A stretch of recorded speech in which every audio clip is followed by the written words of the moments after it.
All right. Welcome to Quixotic Heights, the place where big dreams and bold stories take center stage. Today, we're grooving our way into the world of Marty Ludlum, a law professor at the University of Central Oklahoma with 4 degrees, all from the University of Oklahoma.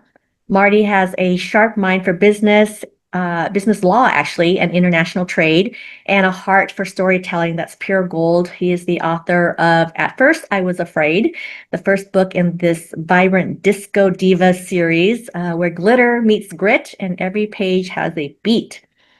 Marty also was diagnosed with multiple sclerosis in 2019, and he now donates a portion of every book sale to MS research, turning his personal journey into a force for good. So grab your platform shoes, adjust the mirror ball, and get ready to hear how law, life, and disco can dance together in unexpected harmony. With that, welcome, Mr. Marty, to the show. How are you? Fantastic. Wonderful to be here. Excellent. I'm so glad you're here. So I always kick off the podcast with the guest telling us about their Quixotic Heights dreams. What was yours? Well, I suppose one I've been working on for a long time was finishing the book. And I've been working on it, well, since the 1990s, to be honest. Yeah. It was a slow process, but we had kids and life gets in the way. And now that they're all up and grown, suddenly my time is more available. It's just amazing the way those two things are correlated. The Yeah, babies get right. out of the house, and now it's like, what am I going to do with my life? And Woohoo. Yeah, write a book. Uh, huh, so you've earned 4 degrees, yes. right from the University of Oklahoma. Tell us a little bit more about those degrees and what drew you to the legal field. Well, I started out just an ordinary kid in college. When I signed up first, I was going to be a political science major. Had no earthly idea why. Um, and But the minute I got in, I started discovering I was much more interested in the business areas. So I majored in economics. Mhm. And from there, just opportunities, were looking good. But on a fluke, I kind of applied to law school, really more to see if they'd let me in. And they did. And it's like, well, I got to do this, right? In fact, of show how this wasn't planned very well. Uh, I got married May 24th and started law school the 26th. So Yeah, happy to so it's support like you. we had a real short honeymoon. We had all these big, Okay. elaborate plans and had to rush back to Norman so I could go to school. And it was the right fit. Yeah. I've always enjoyed higher education. It's just kind of been an escape for me. And Yeah. so even once I got my law degree and was a lawyer, I continued because we lived in Lawton, and OU, as well as several other schools, had opportunities that you could take classes on the weekends and get a master's. Mm. And so I got a master's in economics and a master's in communication. And to be honest, if my wife wasn't there saying don't do that, I would probably pursue trying to get a PhD in both of them. I just really enjoy higher education, and of course, now that I'm teaching, I get to experience it every day. Yeah, that's great. Mm-hmm. So business law and international trade, to me, that seems a little intimidating. So how do you make those subjects really accessible and engaging for your students? Well, the business law is just out of necessity. You need to understand that if you're in business. Mhm. There are a lot of landmines out there as a business owner, and a lot of things that you can and should avoid with a little bit of preparation ahead of time. Again, to avoid the problems. You have to understand the problems and know, you know, kind of Yeah. some basic premises like, as I tell all my business students, when in doubt, write it down. Mm. That'll save you an awful lot of heartache of just write it down, sign it, have whoever the person you're dealing with also sign it and save that as a record. That will save an awful lot of issues later down the line.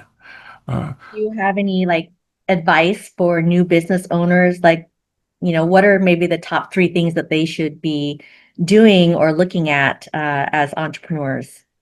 Oh, Lordy. Well, there's so many.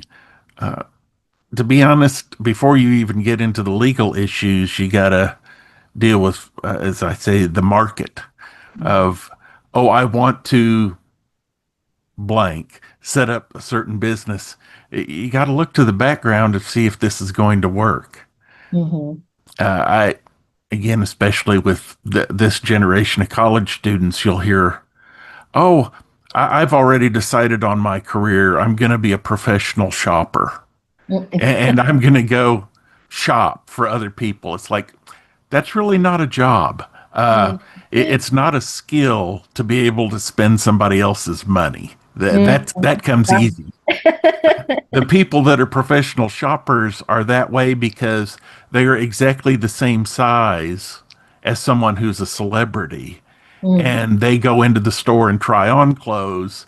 And so now the celebrity can buy them, through the mail, through the internet without having to worry that they don't fit right, or even worse yet, have the celebrity show up in person and create Yeah. an incident when, oh my God, the superstar is here at the store, call all my friends. Mm-hmm. That's why they have a professional shopper. It's not that there is a shortage of people who know how to spend money. Or you're a teenager living for free in your parents' household, and you're definitely a shopper. Yes. Oh, yes. Using someone else's money. It's amazing how easy that skill is acquired. To spend somebody else's money. Right? Man, I wish I had you. But well, I we were friends before, but I just wish I had tapped into your knowledge before I started Quillhawk Publishing. I'm sure there's a lot of landmines that I could have avoided um, but in talking to you. But so how has your profession in law kind of shaped your storytelling and writing fiction? How does that mirror? Well, the way that we teach law, again, at law school level, is by cases. And so, really, every single concept, instead of here is this concept, here's the definition of it, and here's, the four exceptions, instead, it's always told in stories. Mhm. A client comes into your office and says, this Mhm. happened to me. Or I've already been to a lawyer and we gone to court and this happened. Now what do I do? And so the whole, learning of law is very much about storytelling. And I've always enjoyed it, whether it's, storytelling through the law or short stories, novels. Uh, I guess I've always had my nose in a book pretty much from the age that I was able to read. And Mm. it just works. It's a nice fit for me. Yeah, yeah. So at first I was afraid. First of all, I love that title. What inspired it? Like, how did you come up with the Disco Divas series? Well, it would be nice to just say it just magically happened. But when I first started, and see if this sounds familiar, when I started back in the 90s, first writing the stories, again, what happened in the story hadn't changed much, but who the characters are changed a lot. Mm. When I first developed it, I lived in a small town in Oklahoma. And as quirky as it sounds, my wife and I lived above a funeral home. And Okay. so my character in the novel lived in a small town in Oklahoma and happened to live above a funeral home. And all the people that I had read early drafts of it knew me, knew the small town, knew I lived above a funeral home. And they all thought, oh, that's perfect. But to be honest, anybody that wasn't from that little town or, those kind of things. It just didn't have any marketability. Mhm. It's not a story that would jump off the page.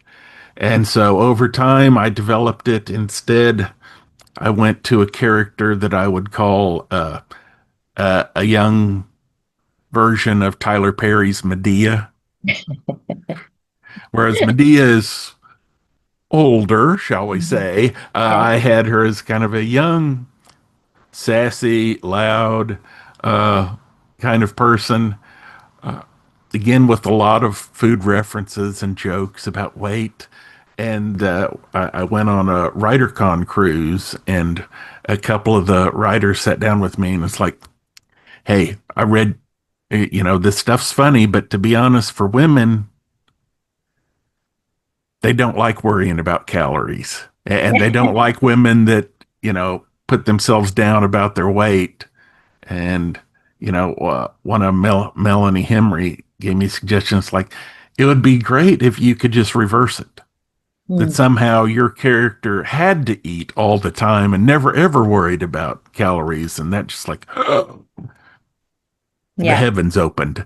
And Yeah. so now instead of it a young Medea, now it's Now Donna it's crazy with a Donna. metabolism disorder. So now she has to eat, 8 to 10,000 calories every day. And her fight is, oh my God, I need to eat at least two more cheeseburgers before bed. And it makes, again, same events in the story happen. Hmm. It's just now set in Las Vegas, a perfectly normal place to live, I'm Right? sure. Yeah. Instead of small town Oklahoma. And I like that because not only does Las Vegas offer all the quirks of that are unique to Las Vegas, Hmm. but it's also a place that everybody understands. Yes. That's why so many of the police shows and crime shows are set in New York. Even somebody that's not a native New Yorker has been to New York City and gone, "Oh, I've been there. I've been to Times Square. I've been to this place, that place," and they can identify it, and that helps make the story real immediate. And Hmm. that's what I think people are getting out of setting it in Las Vegas. It's like, oh, wait, I've been there. Yeah. Yeah, I've ridden down that road. I stopped at that airport. I've been to that restaurant. I've been to those shops. I've been in that casino, and that makes the story very, immediate and intense for the reader. Yeah. Yeah. It's very relatable, or there's a familiarity with it, right? Because even if Hmm. you've never been there, we Yeah. have seen, on TV or read about it. And so there's that Oh um, yeah. culture that we're familiar with. Yeah. It kind of everybody understands Las Vegas. Even people that have never ever gone there understand the big casinos, the lots of restaurants, the people acting crazy, and The seedy stuff that happens. yes.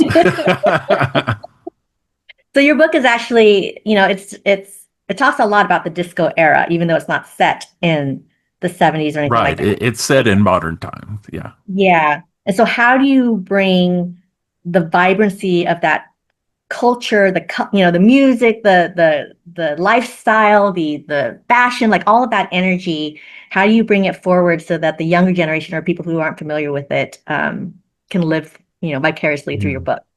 Well, again, it's gone in stages. The first draft of it, I don't know where I really got it, but I was thinking the women, the clique of women that are the central part of the story. The Disco Divas was going to be the name of their bowling team. Mm. And so a lot of the stories was happening in bowling alleys while they were there in practice and eating food that's not good for you and, all those kind of things. And again, some of my friends reviewed it and it's like, I don't think most women go bowling now.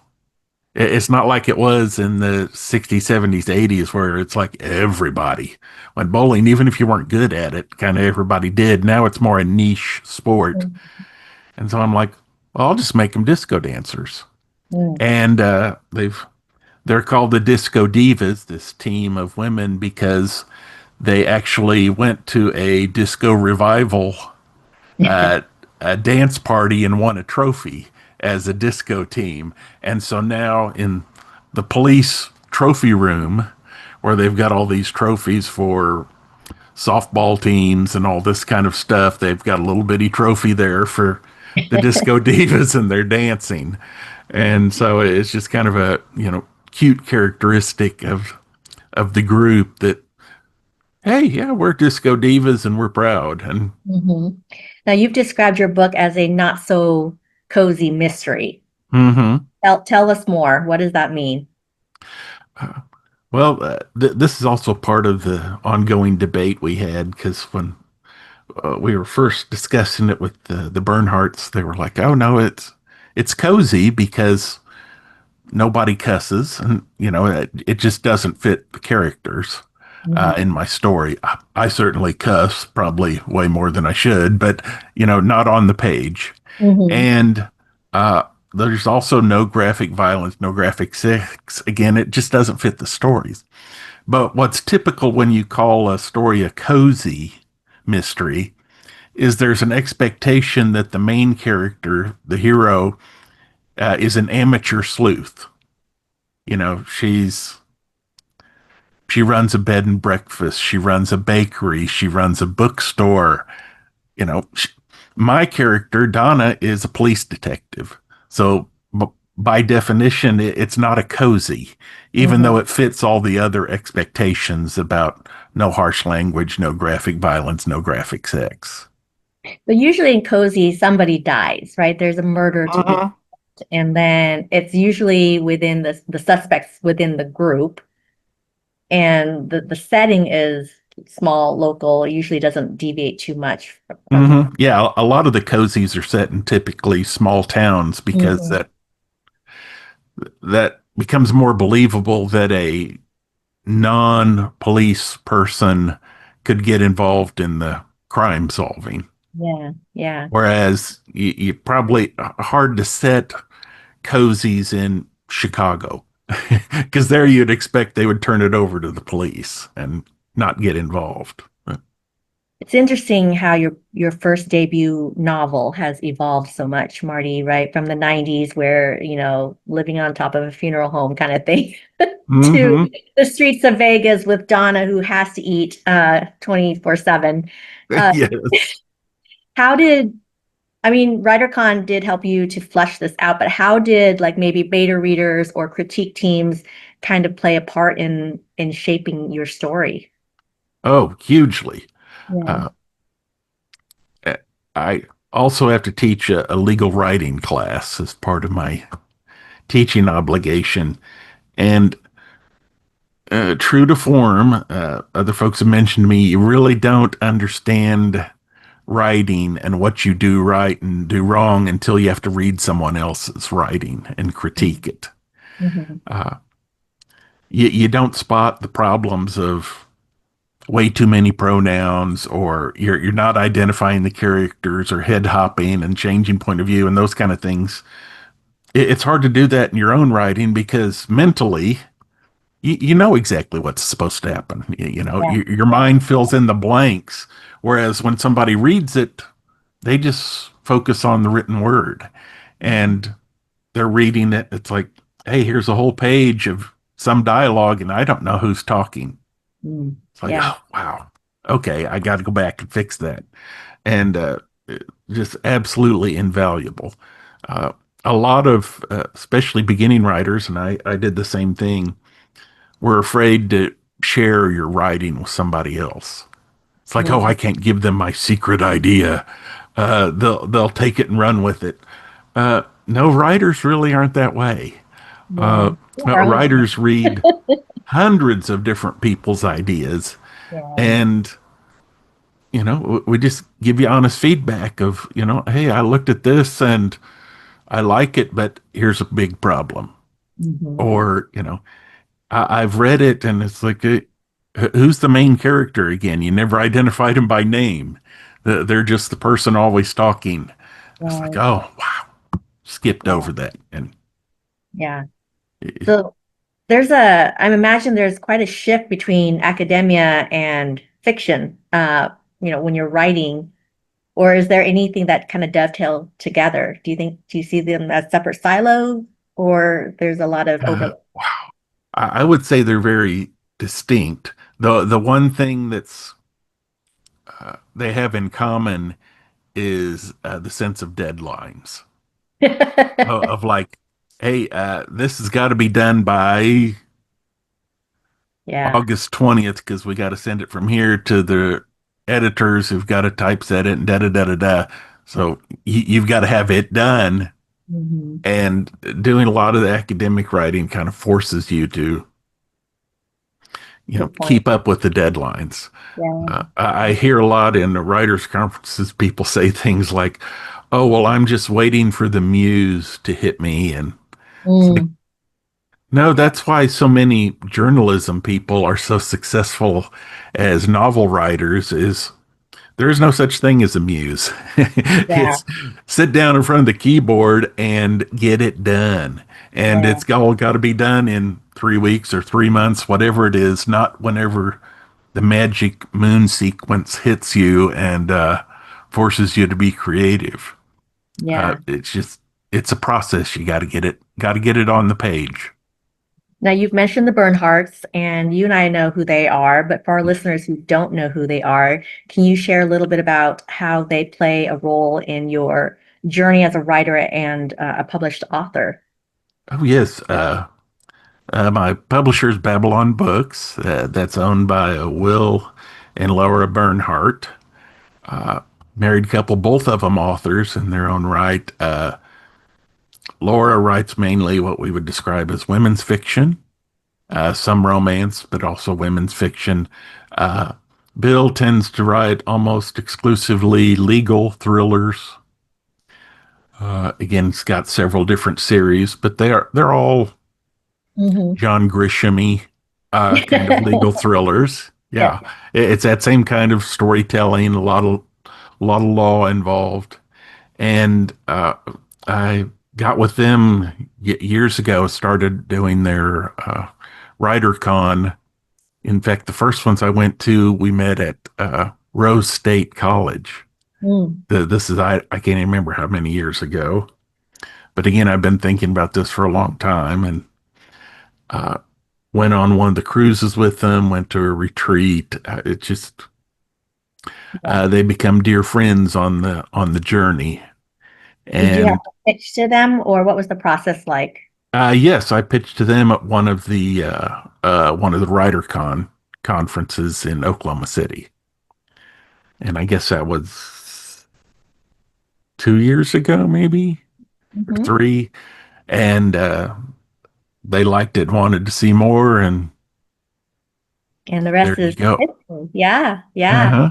And I have a copy of the book, actually, it's right here, which Ah, I know. And if we have time, I'd love to have you do a reading from it if you're willing. But I hear there's a second book in the works. Want yes. to tell us more about that? The second one, and again, this is my title that I've attached to it is "She Works Hard for the Money." Mm, Again, another Donna Summer reference. And uh, then I'm working on number three right now. So do we have a title yet for number three? no, I'm not. I've got several kicking around, but Yeah, none of them just kind of hit me. yeah, But it's again all involves the central characters, Donna and her fellow workers, and her eclectic cast of side characters in Las Vegas and police force and yeah. you know. No, she's great. Oh yeah, I like to think of it as kind of a, let's say you know, uh Rizzoli and Isles or those kind of, Mm-hmm, unique hmm. women's team law enforcement that can, tackle any kind of Yeah. legal problem that's happening there and Yeah, what I found unique about Donna is not only, I mean, her appetite for food, but she's also a tiny spitfire. She's what, barely 5 feet tall. She's hmm new in the field in the force. and she's just kicking butt unapologetically. And it's a very comedic, humorous book. Um, are books 2 and 3 also comedic in that way? Oh yes. Okay. Uh, Comedy is kind of my go-to emotion. To Mm, tell you the truth, I read a lot of stories that are the tear jerkers and that kind of stuff, but I just well, when I write, I tend to focus on funny things, hmm. and that's both the way I write as well as the way kind of I approach life. Yeah. If we're at an event, I warn everyone. And if we're at an event that's very serious and it'd be very inappropriate to laugh, don't look at me because my first reaction is say something funny and probably would be completely inappropriate, but that's just my way of dealing with it. Yeah. Yeah. I'd love to pivot a moment and talk a little bit about your MS journey and your advocacy Sure. diagnosis, right? So in 2019, you received that diagnosis. What did how did that moment change your outlook on life? It was tough. Now I had known for a long time something was wrong. Hmm. We just couldn't identify what. I'd have numbness in my legs and my hands and loss of balance. And, you know, they start with, oh, well, it must be something in your leg. Maybe you've got some kind of foot ailment and maybe you've got some kind of hand ailment. I went to experts and x rays and years of doctor visits and every kind of conceivable test that you can imagine. And uh, the finally it came to this is cynical me. Uh, the reason why it took so long to diagnose MS is you need a MRI to really Mm-hmm. diagnose it, and that's an expensive test. And so in medicine, we check all the inexpensive things first to see if that's the problem. And so after years of doing that, they finally decide to do the MRI, and it's like, oh yeah, that's obvious what's wrong.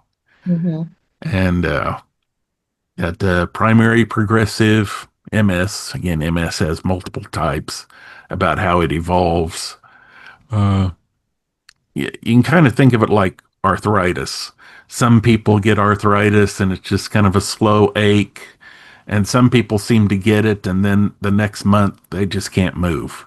Hmm. And a lot of that is like MS. It progresses in different people at different rates.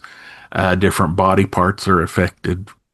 Uh, a lot of people, the first time they notice it is like with me, of balance and coordination, ability to walk. Some people, it affects their eyes first. And so they Oh, start going blind. And then from that, they investigate all the different eye diseases and all that. And then it's like, yeah. maybe we need an MRI. And then it's like, oh, this is it. Yeah, we know what's wrong. Yeah. Wow. And I think I really appreciate you openly talking about it and doing it so bravely because, it's important to educate others, right? A lot of people don't know really what MS is. We've heard it kicked around, but what it really is and how it affects you and how the progression goes. But how do you balance um, the vulnerability that you have with also the optimism that you have because every time I see you, Marty, you're always smiling and you've got such a positive outlook on life. What's the secret there? I think it's just pushing forward, to be honest. And uh, to be honest, there's some dark times. Uh, Sure. I'll have days that, again, my balance is so messed up, I can't even stand up. Mm. And I can't even get out of bed because I can't stand. uh, Oh. it feels like if you were on a rowboat in a terrible, terrible ocean storm. Mhm. It's like you just can't stand up. Your legs will move, but you can't stay upright. And there are moments things seem awfully bleak, but Mhm. I just try to push forward. And uh, to be honest, that's a lot of the push that's uh, keeps me writing because that's something I can continue to do no Mhm. matter how bad it gets. Even if my legs completely give out, I can still write. And in fact, now with computer software, I can completely do the writing part without my hands. Mhm. Mhm. Yeah, And so it's something I can continue up until the very end, I suppose. And so, I love it. I love that there's empowerment, right? oh, In yes. that. And you know, the other thing I love is that you're a portion of your book sales goes to MS research. So what impact do you hope to make through this, both financially and through raising awareness for multiple sclerosis? Well, I mean, there are advances being done all the time. My father had the same illness. Oh. It's extremely rare that, relative like that, because again, it's a genetic thing. You don't really inherit it. You don't catch it like it's contagious. That it's a fluke that happens. Mm, And, father and son that both have it is really extremely rare. But, uh, when my father had it, there was nothing. yeah. Basically, it was painkillers. That's all we have. And now there's treatments. Uh, and again, remember that I mentioned there's different types of MS.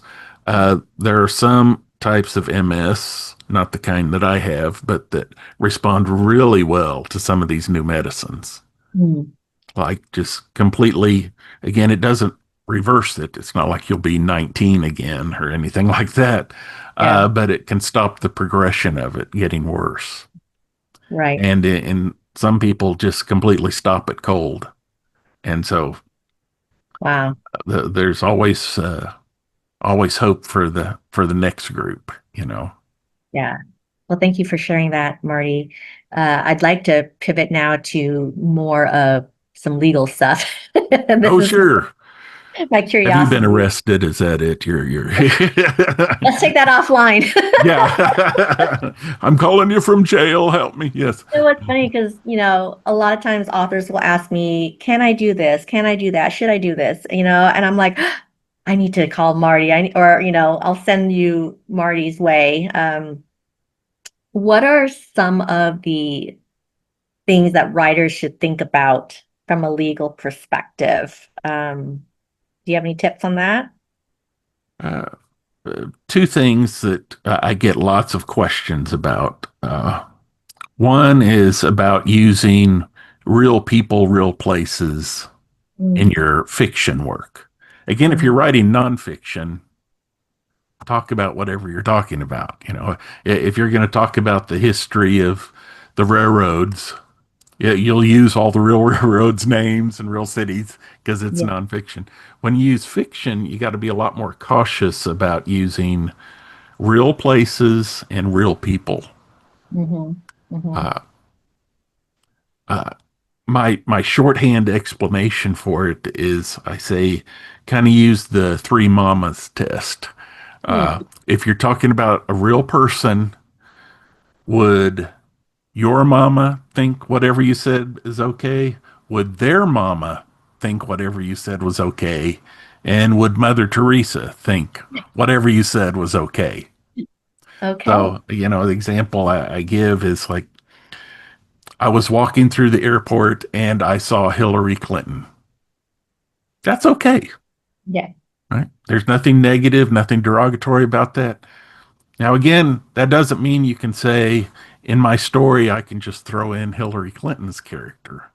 Because Mm. it's like, oh, as I was robbing the bank, my co conspirator, Hillary Clinton, was. No, you can't. Yeah. Yeah. Well, and even something as innocuous as, oh, I was in a bar and I saw this famous Mm. person. Well, it might be somebody who doesn't drink or really has strong religious objections. You got to be very cautious about real people, real places. Uh, Yeah. the thing I've noticed, and again, I have to do it in mind because obviously I use a lot of real places, is good things in the story can happen at real places. Hmm. The bad events, those need to happen in fictional places. Mm. So it's kind of a warning that anytime in my novel, the fictional place is Big Sky. It's a make believe casino.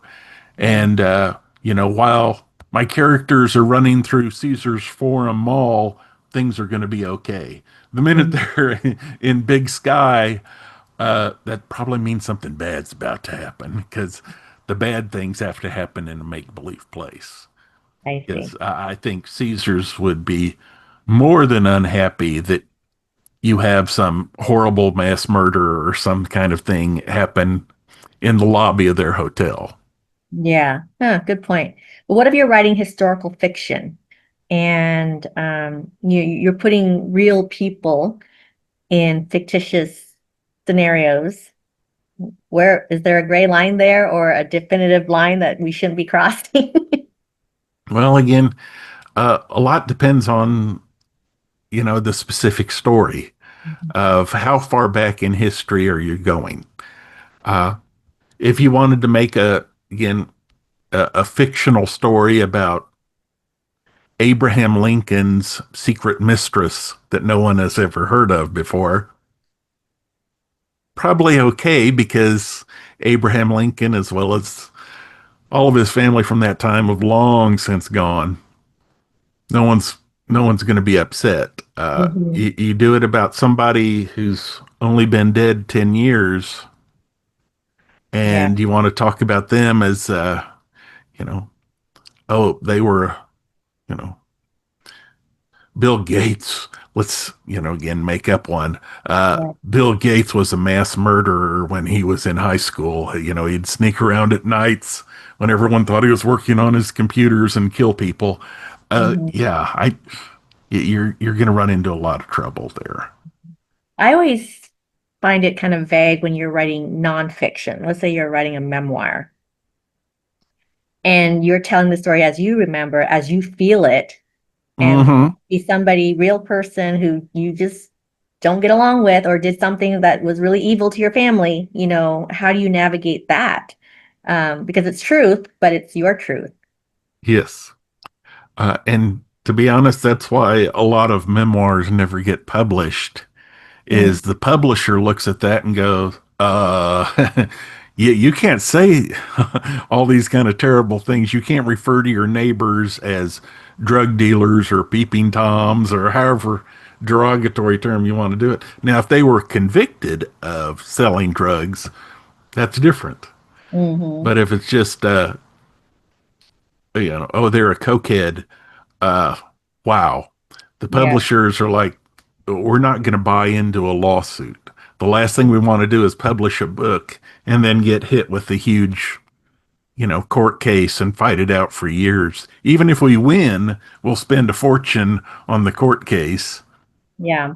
We'll just avoid it in the first place. So Yeah. that's why a lot of memoirs just never seem to get off the ground because they'll read through it and it's like, wow, in chapter one, you mentioned two real people that they would not be happy Hmm. with your description of them. Even if that's absolutely true, Yeah.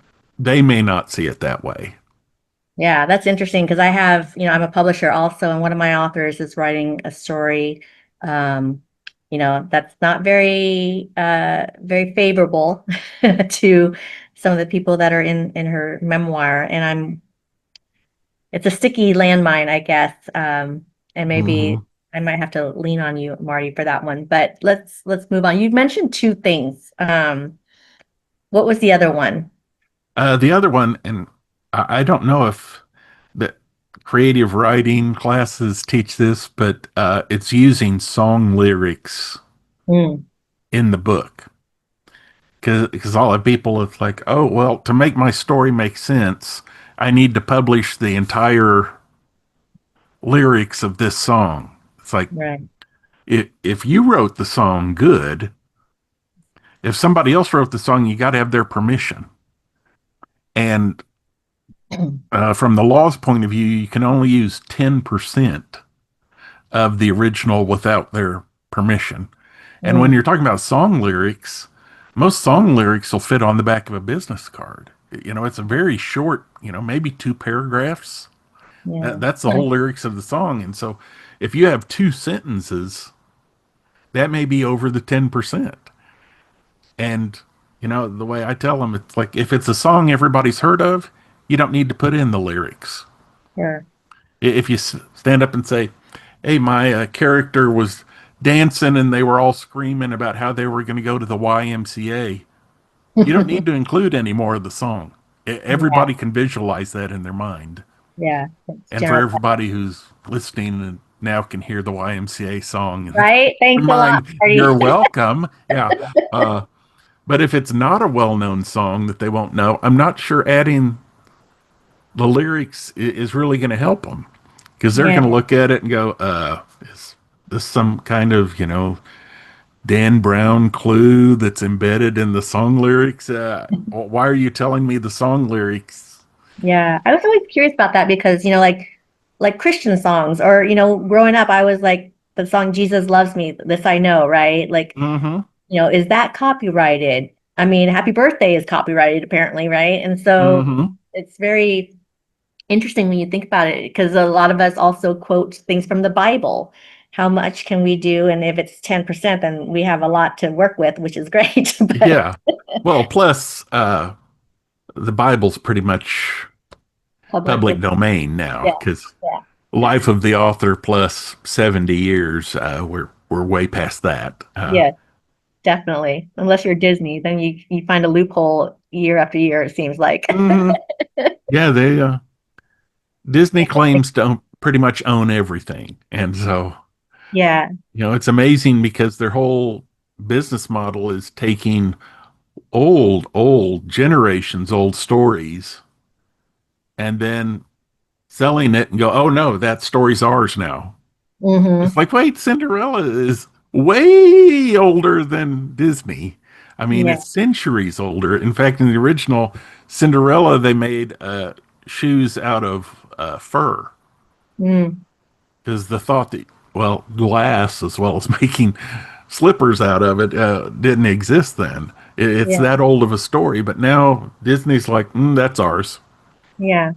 Well, I feel like a lot of stories in general are just reimagined, the same tropes are repurposed and Oh yeah.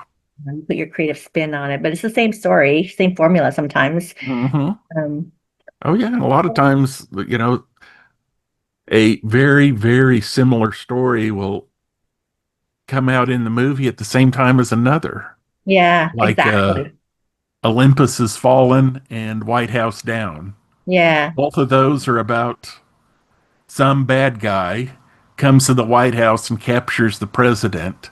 And the Hmm. only person who can defend him is this one downtrodden person that needs to redeem themselves. Right. The only difference between the story is who the bad guy is. Yeah. Yeah.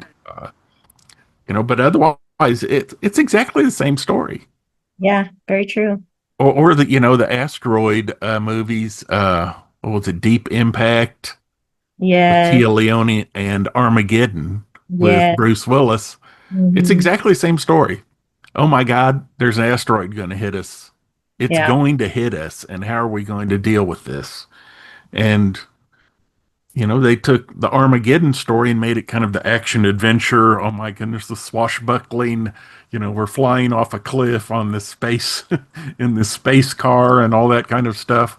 Whereas the Deep Impact was kind of the human drama of Hmm. like families being torn apart because some of the people were worthy of getting saved and some weren't. And, but it's essentially an asteroid's coming to hit us and we can't stop it. Right. Right. Unless you're the downtrodden protagonist and Yeah. yeah, then you're the hero. Um, so I learned something recently, probably in the past like few months, that the author of Peter Pan Mm-hmm. He gifted his rights to I want to say it was a hospital or a charity. Yeah, a children's hospital in London. Yeah, in London, right? Back in Mm-hmm. the 1920s. Now, I think that's a very generous act for one, but two is that something that we authors should be doing is putting our copyrights in a trust or something, right? To say, okay, when I pass, this is what's going to happen. What are your thoughts on that? Obviously, that's very charitable to do something like that. Uh, to be honest, a lot of people's writing isn't going to have any kind of financial value 30 years from now. And so there really isn't anything to give because, the story that you wrote, it went out of print Mm-hmm. 28 years ago and it sells, 5 copies a year. That's not going to keep any charity afloat. Okay, But so humor me here for a minute because oh let's yes, say, because I was just at Thriller Fest and James Patterson, who has I guess pretty much all the money on earth, from what I can guess, uh, he announced that he's now given $400 million for scholarships. hmm, wow, And to be again, able to do that, that's yeah, amazing. not for buildings with his name on it or anything like that, giving it out to students so that they can do higher education, whereas they probably otherwise wouldn't have the opportunity. So, but humor me for a minute because what if I write a book and let's say it doesn't sell more than, X amount of copies in my lifetime, Hmm. but I put all my books as, in a trust, and let's say it goes to my son, and my son grows up and he becomes this, media sensation, influencer, rich whatever, and he finances something where this book then suddenly is in mainstream media in culture, right? Hmm. And it starts to make money. Um, in that scenario, do you think still like we should be doing something like that, putting it in Oh a yes. In fact, the perfect example of that is The Great Gatsby. okay? When it first came out, not terribly successful. It sold like I think it was like 30,000 copies or something, which again is nothing to sneeze at. But as far as a book that everybody's heard of, oh no, it just. Yeah. But over time, it became kind of a high school and college English requirement. And still now, in 2025, they sell about 500,000 copies of The Great Gatsby every year because so Mm, many high school and college students have it as required assignment. Way more than they ever thought of selling back when Fitzgerald was here. And so, yeah, you never know what's going to become the big thing. yeah. Well, I'm gonna try to manifest into the universe that your book is Hmm. required reading Absolutely. in all the schools, all the, precincts in Vegas, whatever. Um, Uh-huh. okay, let me ask you this question. If you could have one disco diva as your client, fictional or not fictional, who would that be and why? Oh, well, it'd have to be Donna because she's the, Summers or Donna Wisniewski or character name? yeah, my character, Donna's was Necky because she's the firecracker. Yeah. She's the one that's going to be the ringleader and the go-getter, and she Yeah, but tells would him you really exactly want her what as she a thinks. client? Would you Yeah, really I want don't her as a know. client? My guess is she could get in probably some pretty good messes that Right? she would need help for. Yeah. Is she? Yeah, Uh, exactly. Enough said, yeah, right? 'Cause yeah. people will She just have has a to lot read of the book. unique life experiences that lead her into some behaviors that you look at and go, "Oh wow, Yeah. probably shouldn't have done that." But it seemed like the right thing at the moment. And Right, right. mhm. Um, do you want to do a reading from your book at all, Marty? Do you have Sure, I can. anything that you have in mind? Give us a little snippet. Mhm. Just so happens I have a copy right here. Let's see. I think maybe best place would be uh, do a couple pages at the beginning. Yes, go for it. So Tuesday, 9:10 a.m. If I had known I would be blown up today, I wouldn't have wasted time on my hair. I hate my bank. The teller line moved at glacial speed and the lobby was packed. On top of that, the freaking ATM ate my card again. Technology was my curse. I was running behind today, so I ate my convenience store breakfast while in line. I had a giant, waxy bag full of those little chocolate covered donuts. My mouth was in ecstasy, the thick coating left behind of my confectionery delights. The first four just made me want more. I should have bought two bags. Two nicely dressed women stared at me open mouthed as I pushed in another donut. Sorry, the first woman. We didn't mean to stare. I have a metabolism issue, I said. I'm starving all the time. I can eat like two teenage boys. But yet you stay so petite. It's like, yeah. My 5 foot frame easily hid the fact that I could pass for a junior high boy. My metabolism runs wild. I can't turn it off. The second woman looked at me. I hate you just a little bit. I nodded. I get that a lot. I inch forward every few minutes in the velvet rope Skinner box. Maybe at the end of the line I would get a piece of cheese. Great, now I was hungry for cheese and donuts. And maybe some wine. Nah, it's too early for wine. Still breakfast time. Besides, I was on duty. Las Vegas police look poorly on drinking while on duty. Law enforcement was my dream job. In elementary school, I wore my plastic badge proudly on the playground. Now I have a real badge, which will suffice until I get my dream job, a karma delivery service. Yeah.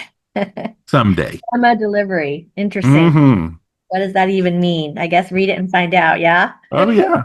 Well, wouldn't everyone like to have a karma delivery service where you Heck yeah. deliver justice to those who deserve it and haven't received it yet? Yes. Yes. I Secretly, we all want that. We may not strive for it, but I think in the back of our minds, everybody knows two or three people that haven't got theirs yet. And yeah. Kind of like the genie in the bottle. You get your three wishes, and maybe you can get your three karma deliveries. it's like something good for me, something good for me, and number three, Yes. Thank you who for has sharing done that. me wrong? So, I appreciate it, Marty. Is there, well, first of all, where can people find you if they want to learn more about Marty Ludlum? well, you should check out ludlumbooks.net. That's my Mhm. website. It's got links to the books where you can buy those. The Disco Diva series is available everywhere. Books are sold. Yay. I've got links where you can go to them. It's weird because, again, I'm still from the generation that when I think of book, it's like paper from a bookstore. Right. Brick and And mortar. Yep. yeah, and now my kids' generation are like, oh, books are a download. We don't Mm. have physical book. It's boom, we push a button and now it shows up on our phone or our iPad. And so, Yep. Or in through our ears, right? The mm-hmm, it's audiobook. like, you think about it and it's like, oh, I can get it. Now I've got it. And it literally goes that fast. So it's a different process. But luckily, I see reading is making a big rebound. I agree. Yeah. And it's so exciting to see. I love it. Mhm. Yeah, everyone was worried when video games became so popular that, well, people won't read anymore. And maybe it's Harry Potter, maybe it was COVID. I don't know, but reading has become fashionable again. I think it always was. It just, well, we had a new toy with these very interactive video games, and we had to get that out of our system. But now Mhm. we're back to storytelling, whether Yeah. it's on paper or read it on your phone. It's reading, Hallelujah. and people Hallelujah. enjoy it. I totally 100% agree. Thank you. Well, before we wrap up, is there any other topics that you want to talk about, Marty, that we didn't cover? Well, I would mention she works hard for the money. Should be out sometime fall 2025. Hmm. Again, all my part's done. So, but now comes all the hard parts that the publishers has to do of like typeset it and pick a cover, and there's 1,000 things they have to do that Yeah. don't really involve me, but need to be done before boom, here's the book.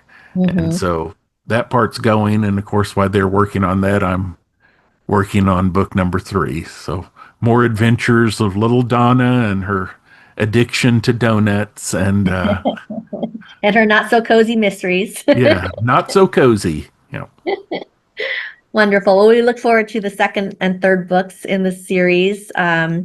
And we'll love to have you back when you've got more to share with your oh, and absolutely, more I'd legal love it. tips and all that fun stuff. Um, Fantastic.